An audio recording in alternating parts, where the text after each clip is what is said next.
అందరికీ నమస్తే అండి.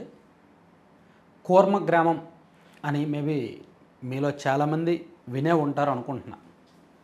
వినకపోతే జస్ట్ గూగుల్‌లో సెర్చ్ చేయండి. కూర్మ గ్రామం. ఇది శ్రీకాకుళం జిల్లాలో శ్రీముఖలింగం దగ్గరలో ఉంటదనమాట ఈ విలేజ్. మా ఊరికి అంటే నేను పుట్టింది, పెరిగింది శ్రీకాకుళం జిల్లా అని మేబీ కొంతమందికి తెలిసే ఉంటది. మా ఊరికి జస్ట్ ఒక 8 కిలోమీటర్ల దూరంలో ఈ గ్రామం ఉండేది. నేను మన ఛానల్ పెట్టిన తర్వాత కూడా 1, 2 సందర్భాల్లో మా ఊరు వెళ్ళినప్పుడు ఈ కూర్మ గ్రామం గురించి తెలుసుకొని విజిట్ చేశాను. అక్కడికి వెళ్ళి చూశాను. అక్కడ ఒక డిఫరెంట్ లైఫ్ స్టైల్, ఒక ప్రత్యేకమైన జీవనశైలి. ఏమాత్రం అంటే విద్యుత్ దీపాలు ఉండవు, అంటే కరెంట్ ఉండదు, లైట్లు ఉండవు, గ్యాస్ స్టవ్లు ఉండవు, గ్యాస్ పొయ్యిలు ఉండవు. కంప్లీట్గా ప్రకృతి వ్యవసాయం. అండ్ మనం వేసుకునే చొక్కాలు ఈ స్టైల్ ఆఫ్ క్లాత్స్ ఉండవు. అక్కడ ప్రకృతి వ్యవసాయం, వాళ్ళు వేసుకునే బట్టలు వాళ్ళే నేర్చుకోవడం, వేదాలు నేర్చుకుంటారు. ఉదయం వేళల్లో పాఠశాలకు వెళ్ళి అక్కడ ఒక స్కూల్ ఉంటుందన్నమాట, అక్కడ గురువులు ఉంటారు, వాళ్ళు వేదాలు నేర్పిస్తారు. వేదాలు, కొన్ని రకరకాల సాంస్కృతిక అంశాలు, భాష ప్లస్ లైఫ్ స్టైలు, నైతిక విలువలు, వీటన్నింటినీ నేర్పించి మధ్యాహ్నం తర్వాత వ్యవసాయం చేయడం, అలాగే ఏ విధంగా అక్కడ గడపాలి. అసలు అంటే మనం గతంలో ఇప్పుడంటే మనకి లైట్లు, ఇంటర్నెట్టు, గ్యాస్లు ఇవన్నీ వచ్చేసాయి. ఇవన్నీ రాకముందు మనం ఎలా ఉండేవాళ్ళం, అలా ఉంటుంది ఈ గ్రామం. సో మరి దీన్ని పెట్టడానికి ముఖ్యమైన ఉద్దేశం ఏంటంటే ఏ ఒక్కరి మీద ఆధారపడకుండా ఎవరికి వాళ్ళు క్రమశిక్షణాభరితమైన జీవితాన్ని ఎలా గడపాలి. ఆ ఉద్దేశంతో ఈ కూర్మ గ్రామాన్ని దాదాపుగా 9 సంవత్సరాలు 10 సంవత్సరాల కిందట ఇక్కడ ఏర్పాటు చేశారు. సుమారుగా ఒక 16 ఎకరాల్లో ఒక 8 ఎకరాల్లో వ్యవసాయం చేస్తారు. ఇంకో కొంత ప్రాంతంలో ఈ బావి ఒకటి ఉంటుంది. అలాగే కొన్ని ఇళ్ళు నిర్మించి ఉన్నాయి, చుట్టుపక్కల ఇళ్ళు నిర్మించి ఉంటాయి. ఒక చోటేమో పాఠశాల ఉంటుంది. సో ఇక్కడికి ఎవరైనా వెళ్ళవచ్చు, రావచ్చు. ఎవరైనా అక్కడికి ట్రైనింగ్ కూడా వెళ్ళవచ్చు.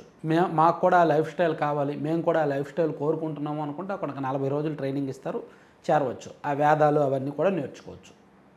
సో అదొక ప్రత్యేకమైన ప్రపంచం అనమాట. అందులో ఉంటే ఇంకా బయటకు రాలేం, బయట ఉంటే దానిలోకి వెళ్ళలేం. కూర్మగ్రామం. కూర్మగ్రామం అంటే ఎవరైనా శ్రీకూర్మం అనుకుంటారేమో, శ్రీకాకుళం పక్కన ఉన్న శ్రీకూర్మ దేవాలయం అనుకుంటారేమో. కాదు, ఇది కూర్మగ్రామం, ఇది వేరు. ఇక్కడ ఇదంతా ఎందుకు చెప్తున్నానంటే ఈ గ్రామాన్ని ఇక్కడ అన్నీ కూడా గుడిసెల ఇల్లే ఉంటాయి, పెంకుటిల్లు అండ్ గడ్డిల్లే ఉంటాయి.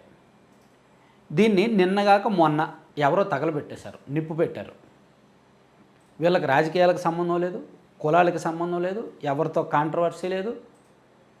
ఆ ప్రాంతాన్ని ఎవరో ఆ భూమిని కొని అక్కడ గ్రామాన్ని ఏర్పాటు చేశారు. వీళ్ళకి కూర్మ గ్రామానికి సంబంధించి వీళ్ళకి ఒక అసోసియేషన్ ఉందలే, వీళ్ళు దాన్ని కొనుక్కొని ఏర్పాటు చేసుకున్నారు గ్రామాన్ని.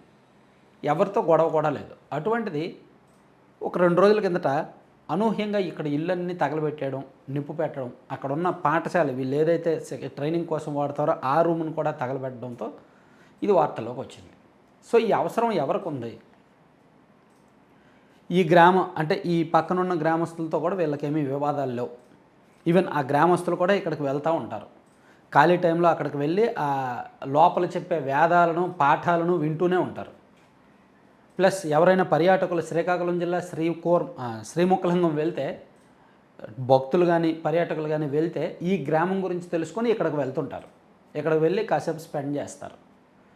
సో అంతా కూడా పాజిటివ్ ఒపీనియనే ఉంది. ఎక్కడ నెగిటివ్ ఒపీనియన్స్ కానీ, వివాదాలు కానీ, గొడవలు కానీ లేవు. కానీ అటువంటిది నిన్నగాక మొన్న ఈ గ్రామాన్ని తగలబెట్టారు, నిప్పు పెట్టారు. నైట్ ఎవరో నిప్పు పెట్టారు, మొత్తం ఇక్కడ ఇళ్ళన్నీ కూడా తగలబెడిపోయినాయి. వాళ్ళు కట్టుకున్న సామ్రాజ్యం మొత్తం కూలిపోయింది. సో అది ఎందుకు అంటే స్థానికంగా ఉన్న, అంటే స్థానికులకి ఎవరికో ఆ భూమి కొంత అవసరం వచ్చి ఉండొచ్చు, లేదా వీళ్ళ లైఫ్ స్టైల్ నచ్చకపోయి ఉండొచ్చు, ఎవరో తొంటరోడు ఎవడో ఇలా కావాలని చేసి ఉండొచ్చు అన్నట్టు అంటున్నారు. సో పూర్తిగా అయితే పోలీసులు కూడా దీని మీద క్లారిటీ ఏంటి, ఎందుకు జరిగింది, ఎలా జరిగింది అనేది పూర్తి స్థాయిలో చెప్పడం లేదు. వీలైతే ఇటువంటి లైఫ్ స్టైల్ని ఎంకరేజ్ చేయాలి, ఇటువంటి వేద పాఠశాలని ఎంకరేజ్ చేయాలి. ఇక్కడ వెళ్ళి నేర్చుకుంటున్న వాళ్ళని, డిసిప్లైన్, క్రమశిక్షణ ఇవన్నీ నేర్చుకుంటున్న వాళ్ళని వీలైతే చూసి మురిచిపోవాలి, ఎంకరేజ్ చేయాలి. వీలైతే మనం కూడా వెళ్ళాలి. కానీ ఇలా ఈ మనసులో ఏదో పెట్టుకొని కావాలని అది ఉండకూడదు, అది నాశనం చేయాలి, అది ధ్వంసం చేయాలని నిప్పు పెట్టడం మాత్రం దుర్మార్గమే. మరి అవసరం ఎవరికి వచ్చిందంటారు? నేను ఆ గ్రామంలో కొంతమందిని అడిగినా సరే ఎవరు ఏమో తెలియదు అంటున్నారు. మా ఊరు వాళ్ళని అక్కడికి పంపించి అడిగినా సరే రీజన్స్ అయితే బయటకు రావట్లేదు.